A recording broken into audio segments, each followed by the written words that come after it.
مشاهدينا الكرام، أهلا بكم مرة تانية، وبكرر مع حضراتكم التحية من داخل دار ضيافة جمعية رعاية مرضى الأورام بمحافظة كفر الشيخ.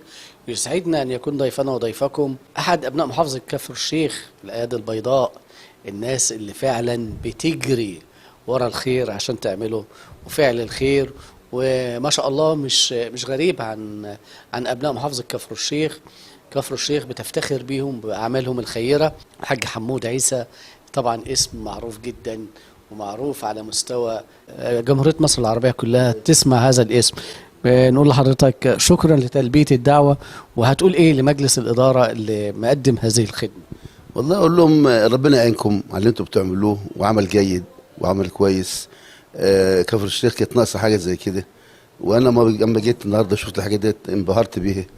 استاذ محمود ليه باع في الجمعيات وبتاع، وبيقدر في يعني يقوم بالمهمه ديت. هو قد المهمه ديت ويقدر يعملها كويس يعني. لا يخفى على أحد من أبناء محافظة كفر الشيخ، حتى اللي ما يعرفكش وجها لوجه يعرفك اسما. ما شاء الله، ربنا يجعله في ميزان حسناتك، وأنت من الشخصيات المعروفة تعمل الخير فعلا بين أبناء محافظة كفر الشيخ. الحمد لله الحمد لله. والله أنا ما بنعملش حاجة يعني، احنا الأستاذ محمود بيعمل كل حاجة، وأنا شايف يعني إن هو قد المسؤولية يعني.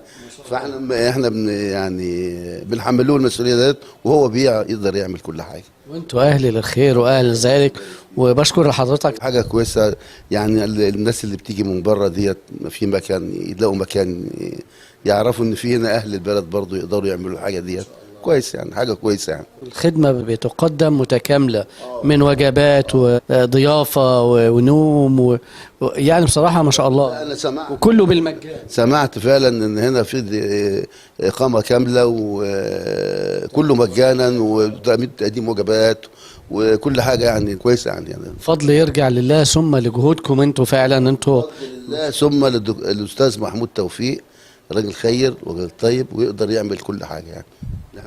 لنا يعني احنا واثقين فيه انه يقدر يعمل كل حاجه. احنا بنشكرك على هذا اللقاء الجميل، وبنتمنى دايما نشوفك في الخير وعلى الخير. شكرا. احنا شفناكم النهارده، والله يخليك ويبارك فيك.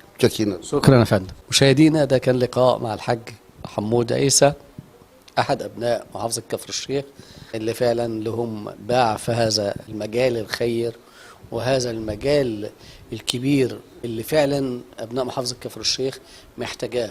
شكرا لكم. كان معكم محمد حيدر من داخل دار ضيافة جمعية رعاية مرضى الأورام بكفر الشيخ. على الأمل والصحة والتفاؤل والخير دائما نلتقي. كان معكم محمد حيدر، والسلام عليكم ورحمة الله وبركاته.